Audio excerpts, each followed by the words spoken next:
And throughout this episode, we'll cover many different aspects of innovation and design, and we'll bring it back again and again to coffee, because there is an exciting amount of room for innovation and design in coffee. We'll look at ideas and theories like the 5 levels of innovation, and we'll apply this to espresso. But we'll also look at ideas and phenomena such as a great idea that was simply ahead of its time. How do you tell the difference? This is a relatively long conversation. It could have been a lot longer, and I really enjoyed it, and I hope you do too.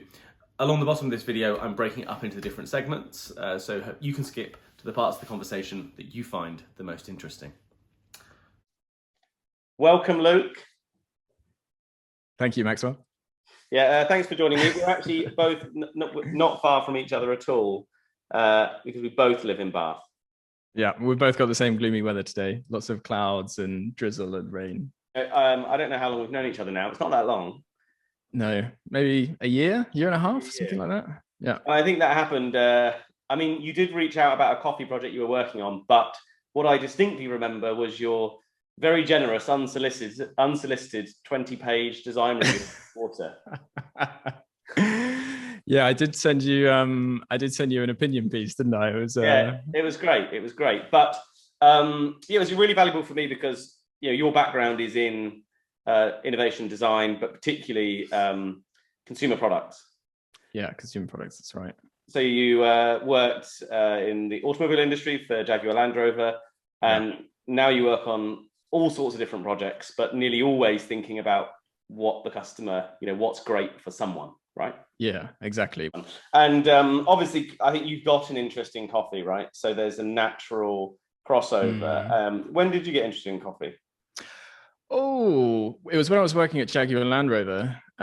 So it's probably 5 or 6 years ago now. And it was the classic, lots of engineers working in an office, kitchenette sort of style. You start to hear the Paulex hand grinders, and then the AeroPresses start stacking up. And yeah, I think it was about then I started experimenting with sort of V60s, and it's been a never-ending journey since. And I'm still just an enthusiastic amateur. I would imagine with your background, you're looking at everything. Like I've known people who make films. Whenever they watch a film, they're thinking, "How was this film made?" And actually, it kind of sucks because they can't enjoy the movie because they're like, I don't know, how did they build that bit and how did they do that bit? And I think for you, like the conversations we've had, you're looking at what's happening in coffee, from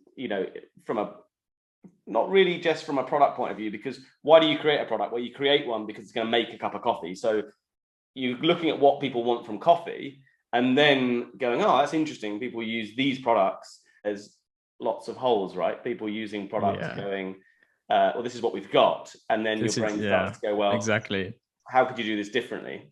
Yeah, and engineers start to tinker all over the place with those kind of products. But fortunately for you, at least, or unfortunately for you, maybe, you designed a coffee product that I really believed in, and it hits all those boxes. And you live locally enough to me that I was like, I've got to tell him how we can improve this and make this a fantastic product. Yeah, 100%. Believe it or not, I do value all critique. It's all valuable. You've got a growth mindset, Maxwell. That's what makes you different. Well, thank you very much. But let's stop flattering me. And I wanted to, one of the places I wanted to start was this. I want to start big. Okay.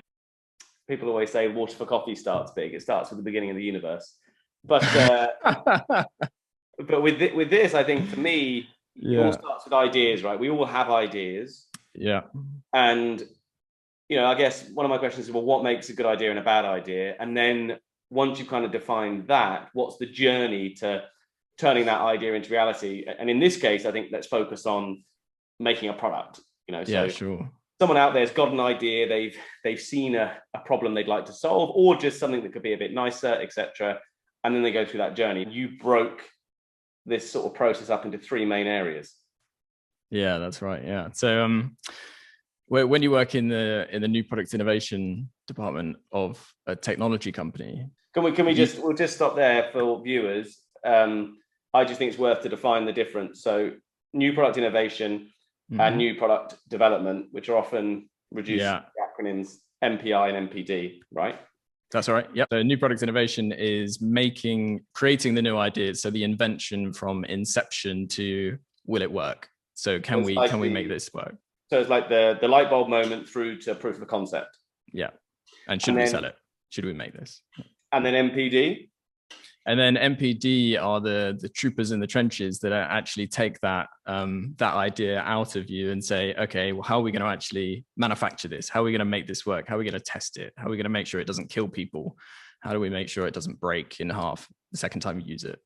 And they do a lot of the heavy lifting of, so we might thrash out something that's out of cardboard or, you know, a working prototype, and they're the ones that have to make it work 10,000 times. Yeah, amazing. I resonate with MPR. Yeah. But the thing is, when you get forced to be interested in MPD, yeah, because when something's real and you go through that process, you know, the next time you do something, you're like, okay, we're going to think about the MPD a lot more before we build this thing. But I think MPI is where people start when they want to create something and they think of their idea, and then they get dragged into MPD when they realize they've got to make it. And you work predominantly in MPI. Yeah, and when you tell people you work in an MPI department, you realize everybody has got an idea because everybody wants to tell you about it and tell you how good their idea is. So, you know, everybody has got an idea, and hopefully we can tease out some techniques to sort of identify if you have a good idea or not. Right. And how does that go? It's not simple. Yes. That's a bad idea or that's a good idea. For me personally, there's some ideas that clearly you're like, oh yeah, that's clever. And then there's ideas where I'm like, oh yeah. And then it reveals itself to being actually really quite clever over time. So there's sort of left field ideas, obvious ideas. So I guess you need a robust process to understand the value of an idea rather than just your opinion of it, right? Yeah, exactly. Because you come burdened with so many different ideas as to whether that's good or not, whether that tunes with your idea or not. You frame it as the comedian. Yeah. So there's three sections that I like to break an idea down into. One is the problem. So have you got a good problem to solve? Step one. Then the section two is technology. So do you have a great technology going into this idea? I think we'll stick a pin in that and come back to that one a bit later on. And then design. So do you have an idea that can be resonated in something that people are going to love? So typically when people buy a product, they come across the problem, and we'll get into why comedians are really good at finding problems. But they will typically buy a product because they love it. So they've fallen in love with it. And that's the design aspect of it. It's alluring, it's brought them in. They're like, oh my God, I need to have this in my life. But that's not the reason why they tell you why they bought it, because that would be quite ridiculous. If you ask, oh, why'd you buy that? Oh, I just fell in love with it. It's not language that people tend to use day to day. So there has to be a reason, a justifiable reason. Yeah, there's got to be some specification where they say, well, I bought this because it grinds 20% more accurately. And that's where your technology part of the story comes in. You know, you're proven better, and you're proven better on different levels. So to sort of help these three different areas, we developed three different characters to allow you to get into the right mindset, to put the right hat on. So to find the problem, you put on the observational comedian hat. And we talk about that afterwards. And crack a gag. I feel like we should start with the comedian, because I feel like that's the identification of the sure, problem. Yeah. I think the word problem's interesting, isn't it? Because, you know, I don't know, I think of a problem, you think of something difficult and big, and a big problem to solve. But there's little problems everywhere that could be solved. Some maybe don't need to be solved. And that's where this comedian idea, I remember when you framed it to me, I found that really interesting, because what I took from it was comedians are doing this all the time. They're pointing out something that everybody in the room has experienced. Everybody in the room resonates with, but they didn't realize they did until the comedian points it out. And exactly that. Yeah. That's really where a lot of good product ideas come from, right? Because you've proven, you know, already you've got an audience that resonates with it. Like a good joke resonates with everyone in the room. Precisely that. You're looking for that thing that is experienced but not noticed. So it's just on that threshold. And comedians spend their lives looking, the observational comedians will watch people and sort of see, what are they doing that's quite stupid that they don't realize that they're doing? That as soon as you go, isn't it stupid that you do that? They're like, oh my gosh. And what you're looking for when you're designing products in that respect, you're looking you're looking to be able to pose the problem and say, isn't it stupid that you do this? And they sort of light up and they sort of roll their eyes and think, oh God, that is stupid. And they want to snatch the product off you as quickly as possible. But that's particularly interesting to me because I used to go up to Bath School of Management and work with some of the marketing professors. And they used to have this with the MBA course on day one. This professor would say to everyone in the room, can you please think of a brand that's rubbish that you hate? That's where we're going to start. And everyone would think of one, and you go around the room and everyone would say their brand. I don't know, Cafe Nero, Ugg boots, Heineken, whatever. And so he goes, this is lesson one, right? Those brands are all brilliant because you'd heard of them. Yeah. You just don't resonate with them as an individual. And actually, if you're going to be in marketing, you shouldn't get into it just to do the things you want to do. You need to really sort of get in the mind of the tribe of the people that product relates to. And in a way, that's what you're describing with the comedian, because most people's ideas, when you said, oh, people find out you work in MPI, and it's the same as when you open a coffee shop and someone comes in and goes, you know what you should do? And what they're not thinking, oh, you know, what's right for this business. They're thinking, what do I want? Yeah. Let me learn you what you should do. Yeah, but in a way, they're just saying they're just in their own head and they're going, what would I like? But I think what the observational comedian point does is it basically encourages you to look at other people and think, you know, not just what do you do, but what do other people do, right? Yeah, exactly. And I think in the coffee world, there's two types of people you need to be paying attention to as an observational comedian. One is the beginner. And it's very easy for coffee professionals to forget about the beginner. If you're cupping coffee, you're way past beginner, and so you've forgotten what it's like to have the anxiety. So you've moved off of instant coffee, and you're full of pride. You're thinking, right, I'm gonna make proper coffee now. And so you're there, and you watch some YouTube videos, and all of a sudden you need a timer, you need a grinder, you need a way of making it. Someone tells you the temperature of the water needs to be just right. And then they're saying, well, the grind needs to be just like, we're going for a course, so like kosher salt. And you're like, okay, so I handle kosher salt every day, so this is going to be easy. And you're pouring, you've forgotten to hit the timer, and there's all these ridiculous anxieties built up as a beginner that lots of experienced people forget about. And then who else do you have to understand? And then there's the what I call the frustrated enthusiast. So this is a person, I'll put myself in this camp.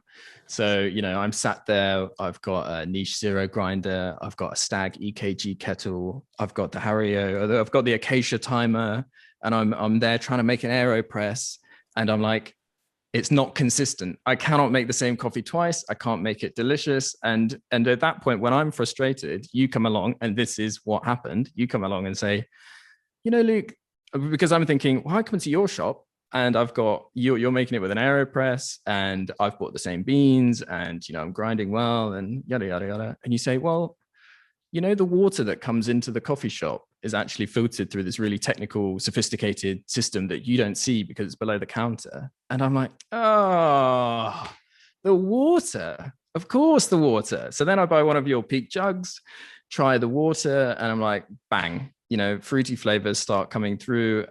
But until you had told me that, I experienced it, but it was below my threshold to realize that was what was the problem was. And I think that's what makes coffee, you know, unique, and it's a positive and a negative. It makes it fascinating, but it's also what makes it a barrier to entry. It is just the sheer amount of variables. Like, yeah, you know, it is crazy. So and then, you know, as a comedian, you can't identify, you know, one observation without understanding the others, because it's highly contextual, right? So, you know, as an individual, you see something happen and you learn and you go, oh, so that change makes this difference, but actually it only makes that difference with all other variables being the same. For example, and you can only see that if you're doing it all day, every day. You know, you live the coffee experience. Whereas if I'm making one coffee a day, I probably can't see that change that I should be making. And so you need to come in as the observational comedian and be like, aha.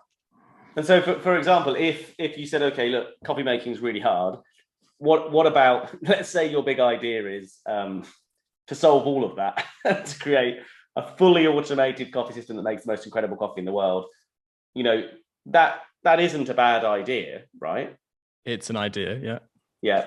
But one of its challenges is you have to move on to the engineer, right? Because you might have an idea, but what's the technology you need to solve it? Precisely. We need to make a mini Maxwell and put him inside of a coffee machine. That would sell, by the way. Yeah, I'm sure we'd only get one machine out the door, but but you're bringing it onto in good time onto the design point, actually. So that's part of the design section. So as why I love it, why I use it, the product has got to be exciting and empowering. And the machine that you're talking about, the Nespresso machine, that serves a different kind of customer who has a different job to do, which we'll probably get to. But the empowering aspect, if I just pressed a button and it gave me a great coffee every time, I'm not going to feel like I have made that coffee. And for a lot of people, the joy of specialty coffee is that I have made that coffee, been through the process. I think I've mentioned it to you before. It's like you like lifting weights, and it's like saying, well, I want to lift weights, and I come in with a forklift and say, there's no problem, I can lift these weights. We'll just lift it up on the forklift. But you want to lift the weights. It's like, I think it's why the Sage machines do so well, is because they're aimed at a beginner market. There's very little confusion in there, and you hold on to a portafilter. So you're saying, I'm a barista. There's no need for that portafilter really to be there, other than the fact that it makes it feel like you are making that coffee.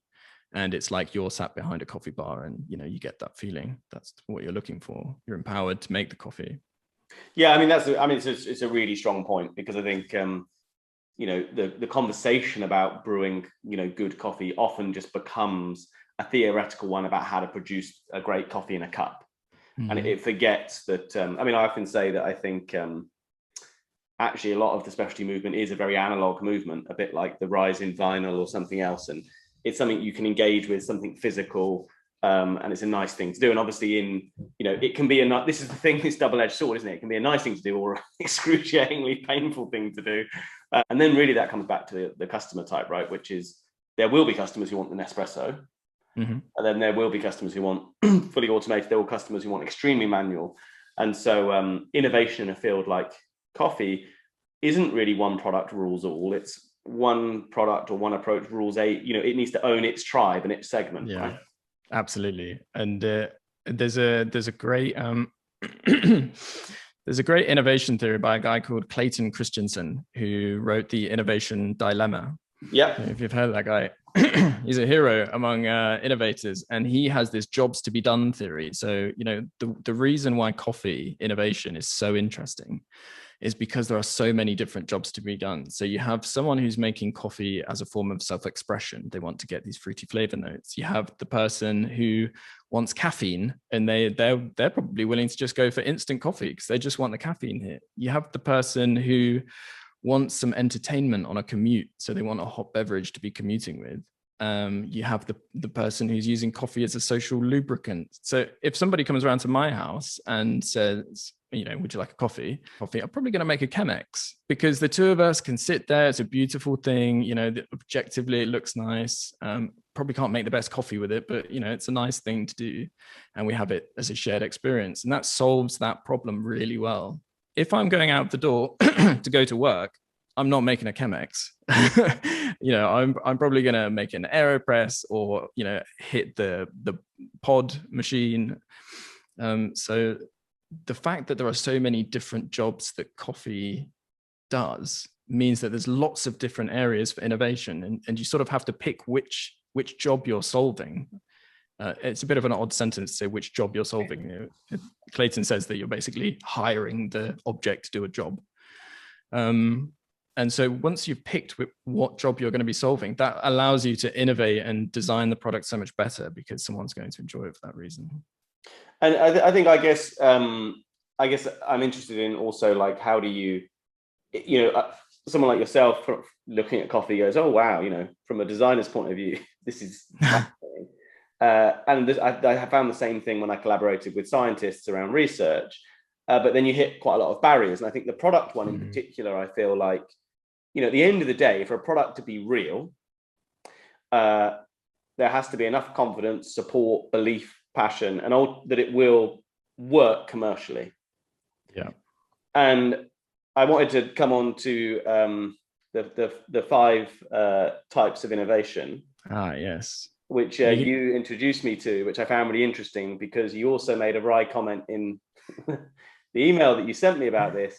Yeah. That most coffee innovation sits at number 5. Yeah. Oh, number 1. Yeah. Number 1. Yeah. But do you want to go? Do you have them to hand? Do you want to? Yeah, I do. Yeah. And I'll take a stab at the guy's name because he deserves a huge shout out. Genrich Altshuler. Russian. I'm glad you had a go. I had a look at it earlier and wondered if I might try it. He is a legendary Russian innovator who designed a system with a few others called TRIZ. And it's a way of identifying the level of innovation that your product is at. Let's start at the most innovative, and then we'll find that we get more towards coffee as we go down. So level 5 is discovering a new principle, so a scientific principle. So if you innovate at level 5, you're essentially going to win a Nobel Prize in science. Yeah. So an example of that is something like X-ray emissions. So you've just found out X-ray emissions are a thing, and that's Nobel Prize worthy, fantastic. No one knew about this before. So you're at 5.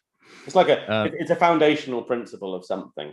It's a foundational principle. Yeah, thermodynamics, photovoltaics, all of these things that are way above most people, including my head. And the number, it's sort of correlated to the number of trials required to get to the answer. So that's sort of an infinite amount of trials to get that right.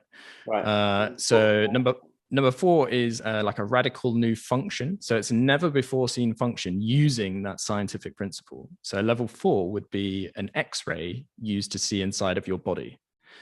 So that's interesting because for example, you could have a scientific principle that's been around for a long time, but nobody's figured out how to use it. Correct. Yeah, absolutely. Yeah. And if you want to make a level 4 innovation, you should be looking at all the level 5 stuff going on. You should be reading all your scientific papers and thinking, oh my God, I could use this to make a product. And so, level 4 is we're using it for the first time in a product, and we've made X-rays to see through your body. Right. Okay. Level 3 is when the product already exists, but now you're extending it to a new market. So it's come from an industry that is not related to what you're doing. So for instance, at Jaguar Land Rover, when we were casting aluminium wheels, at the end of the production line, the wheels are X-rayed to find if they've got porosity in there or not.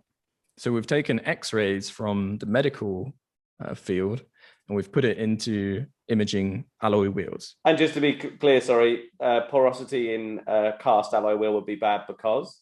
So a porosity is when you cast aluminium, a porosity is a small hole, and it basically means there's less strength there. So that's where your wheel is going to crack. Yeah. Cool. Okay. I could bore you to death on cast. Yeah, we won't do wheels. We can have a separate separate interview just for wheels. Yeah. Yeah. Okay. So number 3 was bringing something new to the market that's never been seen before in that kind of product. 2 is what's called qualitative improvement of the existing function. What that means is you're bringing together bits that are already seen in the industry, and you're basically merging it together. So when you see, so I had a timer doing my coffee, and I had a scale doing my coffee, and now you're just going to put those two together into one product. So you're basically just merging stuff. It requires very little innovation. Yeah, basically it's like it's almost like a play set. I've got this thing here and this thing here, and I'm going to put them together and see what I can build. Yeah. And lots of people get very excited about that, and they think, oh my God, why has nobody put these two things together before? Well, actually, the answer is in a lot of countries, not the UK, a product that does 2 functions says that those 2 functions are done badly. So it's actually much better to have a single use product for that thing, because it must have been designed better for that thing. Once you start sort of go gadgeting a product, there's a fundamental, I think there's a fundamental commercial reason why people have learned that, which is if I ask you to buy one thing which does 2 things, it has to be a higher price point, but the psychology is I don't want to pay double the price point.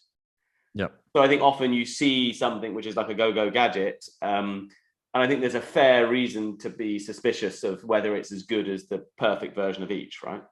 Yeah, precisely. Yeah. You start getting very suspicious. And then level 1, which is at the real bottom of the barrel of innovations, is quantitative improvement. So this is just an optimization. So this is making something bigger or thicker or shorter. In coffee, for example, a pouring kettle that pours more nicely. Yeah, exactly. Yeah. Or a scale that is a bit more accurate and responsive. Yeah. Or a kettle that is slightly bigger, or an espresso machine that pumps at a higher pressure for no apparent reason, just because more is better, right? Yeah. And so which is you're starting to explain, but you notice that we got to number 1 and we both have quite a few examples. Yeah. So, that was your joke in that email, is that a lot of what you see presented as innovation in coffee really is number 1.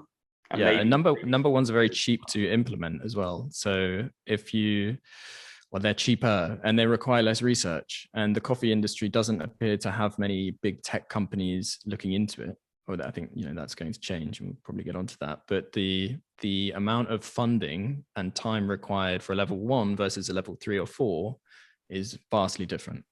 Right. And so, ultimately level 5, there's probably nothing more speculative than level 5. It's like, it's very blue sky. Yeah. You just believe in, exploring the horizons of what's possible, and it might take 10 years, 15, 20 years. And you might not achieve it, which is much more tech. If you look at funding in Silicon Valley, it's this idea that, okay, by chucking loads of money and great minds and people and stuff, we believe that something good will come out of this. Like 9 out of 10 or 19 out of 20 of the projects may fail, but that process has happened enough for people to believe that something good will come from that. Absolutely. Whereas in coffee, I think, from the business's point of view, if you're manufacturing, you're not charging enough for coffee grinders or machines or coffee to basically have the room to play and experiment and innovate. No, and it requires more money than you think as well to be running these R&D facilities. And usually, tell me about it. A technology company will, or the good ones that you really want to be a part of, will hedge their bets, and they'll be spending lots of money on 5s and 4s. And they'll be sort of tinkering away in the background, but there'll be some solid 3s that typically in the pipeline. In the pipeline that are going to be funding the 4s and the 5s. So you can't just start designing a lab to try and do extraction science and have no income for that lab. So you'd hedge it against 3.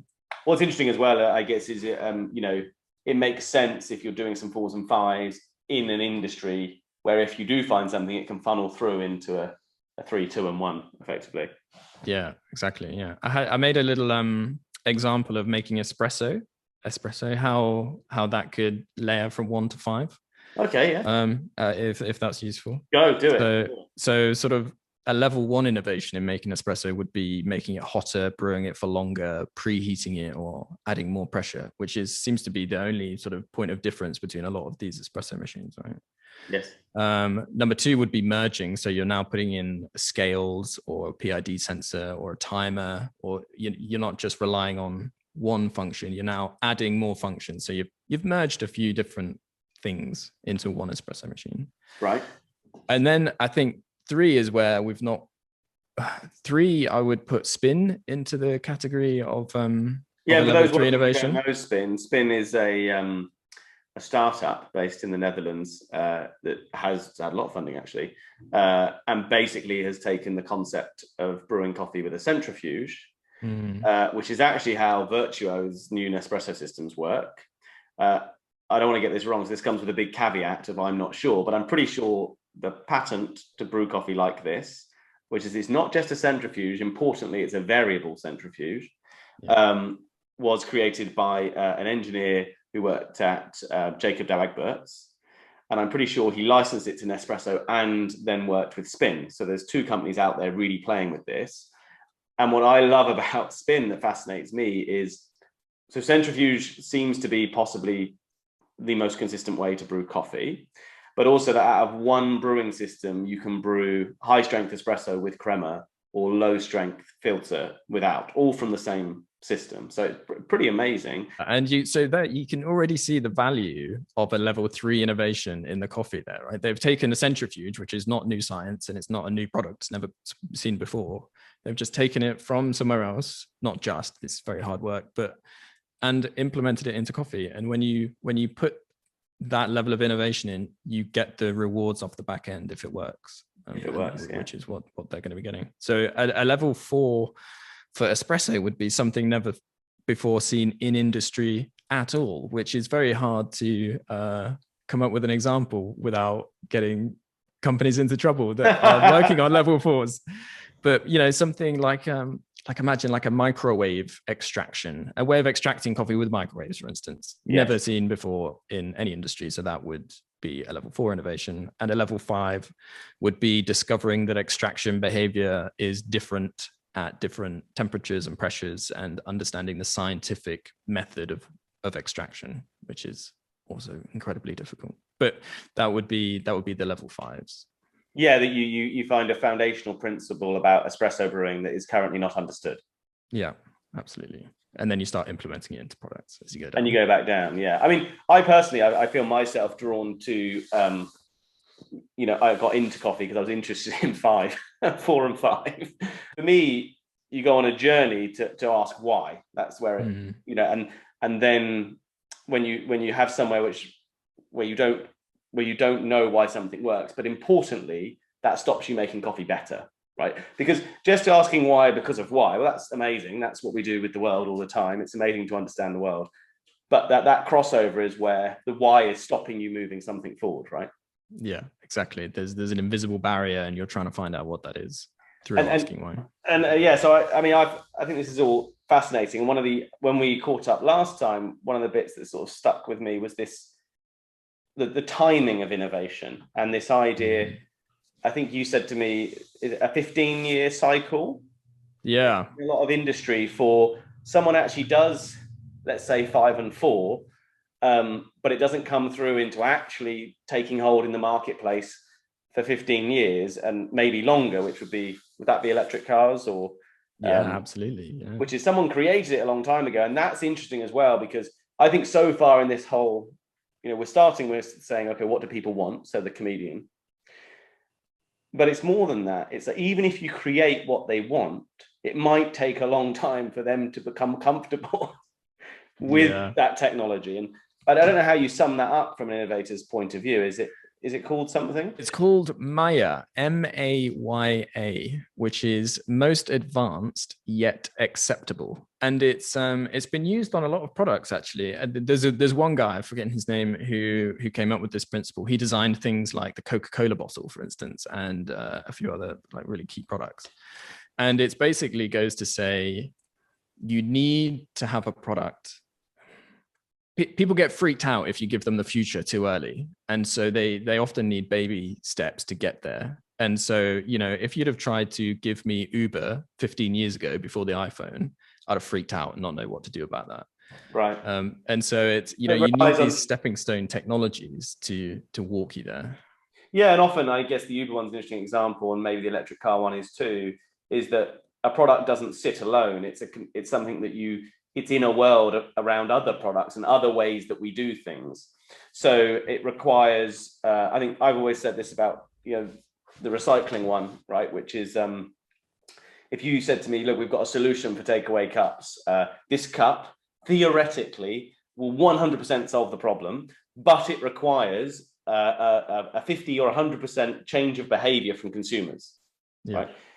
Alternatively, if you said, okay, I have a solution which is only 50% as good, but it doesn't rely on a change of consumer behavior, that one is actually better, or at least better in the short term. And so that's the behavioral point, really. But I guess that really just comes back to the comedian. Like, if you got that right, you would have figured out that it wouldn't be adopted now anyway. But I'm just fascinated that you have this idea and you people aren't ready for it, but you commit to it for 15 to 20 years. Yeah, I've been around those kind of projects that are sat in a lab, and whenever you go into the lab, you go, "Whoa, that is remarkable!" But the investment is enormous, but the apart from your early adopters, the main population are not ready for the product. And if you launch it too early, then you end up taking all of the hit on trying to educate people as to why people should buy this product, because they have no idea about that. So you end up funding all of the marketing budget to try and educate people as to what this product even is. And you don't get the payback. In fact, it might just sink. And then 5 years later, someone pops up with the same idea. There's a little education piece needed now, and makes it more of a success. But for your level 3s and 2s, and perhaps level 4s, you just need to be looking at what's already been available for 5 years, and think, well, that's going to come of age in the next 5 years. But that's really interesting, right? Because I would say a lot of people's intuition would be the opposite. They go, oh, it's been around, therefore it mustn't work. But actually being able to go, oh, it's been around, but it came out at the wrong time. It hasn't resonated with customers. Now's the time to represent this to people. I think that's a very interesting concept. I think people often believe that an idea has to be, a 5, basically. It has to be something no one's ever thought of. And I think that's really interesting, is that innovation doesn't have to be that. No, it doesn't have it. And it is very rarely as clean cut as you think it's going to be as well. You never really get the light bulb moment. Jerry Seinfeld says this about his jokes, and it's the exact same about innovation. You can feel like you've just created the best idea you've ever had, and you go and tell someone and they destroy it immediately. Nobody ever thinks that your idea is a good idea.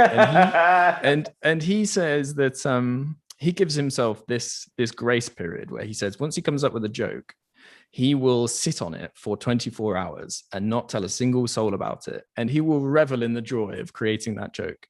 And then after 24 hours, he'll go and look for some sort of constructive feedback, because you need to give yourself that sort of joy that you've invented something before you give everybody the opportunity to just come and destroy it for you. Yeah, I think but that bit there is fascinating to me. And I guess in pure innovation, but just in everything you do, is, I think it's very valuable to get feedback, right? But actually not all feedback is valid, and you need to ignore some of it. That is often where it gets interesting. And I think with innovation and, like proving that an idea has value, like focus groups, they all have these challenges. I used to go to the gym with this guy who did the psychology of product development, in terms of that a lot of product development historically is done off focus groups, which are a complete mess, because people don't tell you what they actually think. They tell you what they think they should say now they've been asked the question. And this is why the internet's obviously revolutionized a lot of behavioral commercial science. Is, how many times you visit that website? Oh, I don't know, 3. And then, the internet says you did 20 visits. You've actually spent 6 hours on your phone today. Yeah, right. Exactly. Or the famous one, I think, is the smoking one. He was saying that his wife would say she doesn't smoke because she doesn't want to smoke.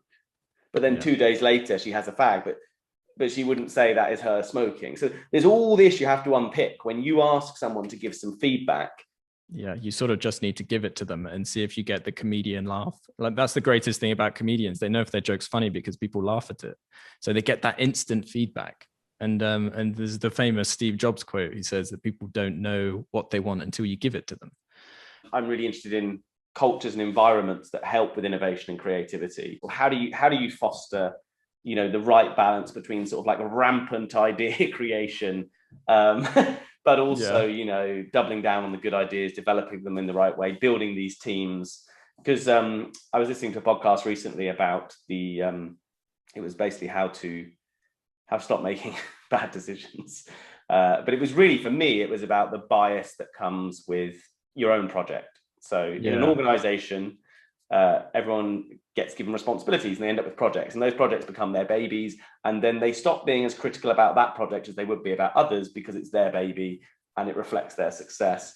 And this particular podcast, had a strong statement that this woman had put this project together for hydrogen energy.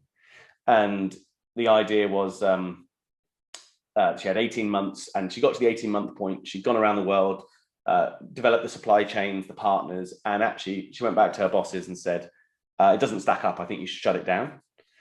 and they gave her a bonus for shutting it down. So they were rewarding failure because fantastic, because it was the right type of failure, right? Yeah, I guess, right all the way full circle to the beginning of this chat, when you said, everyone's got an idea. So I think that's often, this might not even be a brand new product idea. This might be in your business.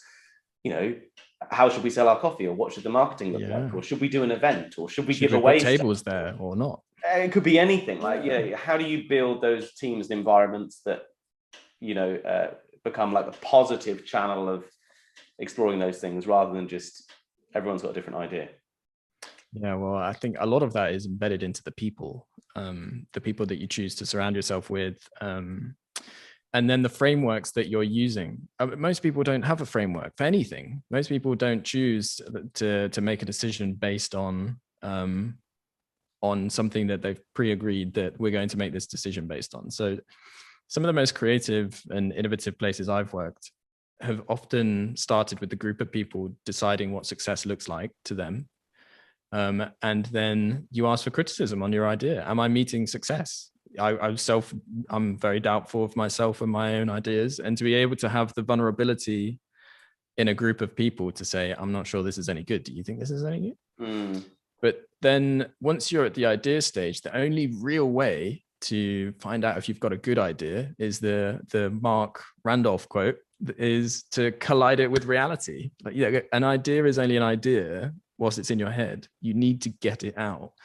So some of the most creative people I've been around are incredibly skilled at getting it out of their head very quickly. And that's, I guess, is interesting, because that brings you into this area of what, I often tussle with, this idea of minimum viable product. Yeah. Because I like to make something, I like to figure out, okay, well, how do you just make it into something real? Like, that's better than it not being alive, right? But the flip side of that is, I don't want to make it real unless it's perfect. Yes. Right, which is, and I think I see this in, whether you're going to open a coffee shop and you spend years reading every book and talking to there's things you're only going to learn when you open that coffee shop. Mm-hmm. And I think it's the same with a product. So there's only things you're going to learn and this isn't just about the customer, this is mass manufacturing. You're going to come across, you're going to have to keep solving problems. If you're the most meticulous planner in the world and you spent 10 years planning this product launch, you will have problems when it launches. But that line between this is good enough to launch and keep working on versus this isn't ready, we can't launch this, that's interesting, right? Like, deciding that. That's often based on whether the person making the decision has got a growth mindset or a fixed mindset. So if the person wants to look good and it's about, the ego, and it's about whether I'm going to sort of be received well because this product works really well, you're more likely to hold on to that product and never let it see the light of day, because you want it to be perfect. Whereas if you're saying, I want to get better at this and we can make this better, but we've done the minimum that we need to, as in we've definitely hit a comedic problem, people are resonating with it, we've designed something that has a great silhouette, people love it, people are drawn into it, and it's got a technology, even if it's not working all of the time, you at least know that you're onto a successful product. And then people will fall in love with it and people will give you feedback on the product. And that's when you improve it. And I think it really is about the product segment you're working in, right? Because, the risk of doing that with, I don't know, a wallet or something. I mean, if it goes wrong, what goes wrong? Someone goes, I don't like this. Whereas, if it's biotech or and it goes wrong and, there's risk of side effects or death, so I guess that minimum viable does depend really on the risk, right? We're getting into the MPD world there. And what the MPD world uses is something called a DFMEA. Engineers love acronyms. Yeah. And it's probably the most hated document by any engineer. And it shows how important it is that everybody still uses it. Everybody hates it, but everyone still uses it. And it basically is a document that makes you go through logically, what's the worst thing that could happen with this product? So let's say a kettle, for instance. Oh, the handle might snap off. Okay, how bad are the results of that happening? Is somebody going to get injured? Yes. Okay, well, if someone's going to get injured, how many times is the durability cycle? I don't know, maybe someone's going to pick it up 1,000 times. Okay, then we're going to test it 1,000 times and make sure it doesn't break. Whereas if the problem is more oh, this might annoy somebody, and the scoring is really low and the risk is really low, then you're more likely to let it through if it doesn't pass that test. Yeah. But if someone's likely to die, or there's a legal reason why it's full of materials, infringe on IP, or exactly. So you use this document to find out what your level of risk is to the product, and then you design test methods to design them out. And only once those like high scoring problems are proven that they're not fatal, will the product be allowed out into the world.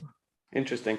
And just to round this up, we could talk about so much of this for so long.